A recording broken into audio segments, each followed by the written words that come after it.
आजकल के मौसम में दिल करता है कुछ भुना हुआ खाने के लिए। तो आज मैंने अपने किचन में बनाया है काली मिर्च में भुना हुआ गोश्त। आप इस रेसिपी को ज़रूर देखिएगा, पसंद आए लाइक कीजिएगा और शेयर कीजिएगा। अस्सलाम वालेकुम।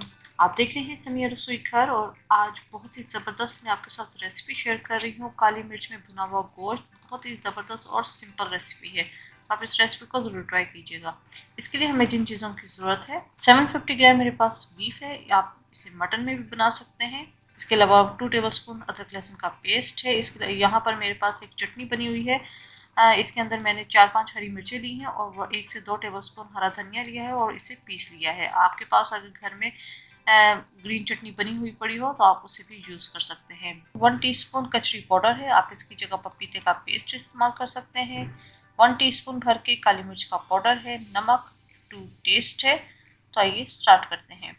गोश्त के अंदर तमाम चीज़ें डाल देनी है। नमक, कचरी पाउडर, काली मिर्च, अदरक लहसुन का पेस्ट और हरी मिर्च और धनिया की जो चटनी मैंने बनाई थी वो, और इसे मैं अच्छे तरीके से मिक्स कर लूँगी।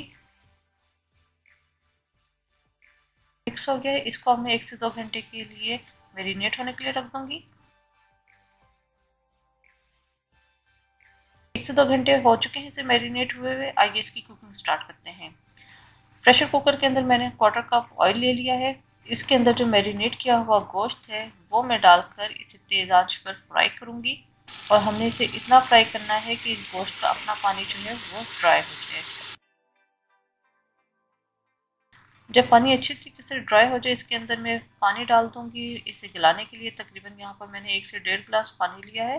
मैं गलने के लिए रख दूँगी 20 से 25 मिनट के लिए, ताकि गोश्त हमारा अच्छी तरीके से गल जाए। जी 20 से 25 मिनट हो गए हैं और गोश्त मुकम्मल तौर पर गल चुका है। अब ये जो थोड़ा सा लिक्विड नज़र आ रहा है इसे मैं तेज़ आंच पर फ्राई कर लूँगी ताकि ये तमाम लिक्विड जो है वो ड्राई हो जाए। और आप इस स्टेज पर नमक और मिर्चें टेस्ट कर सकते हैं। तो इसे मैं तेज़ आंच पे भून लूँगी।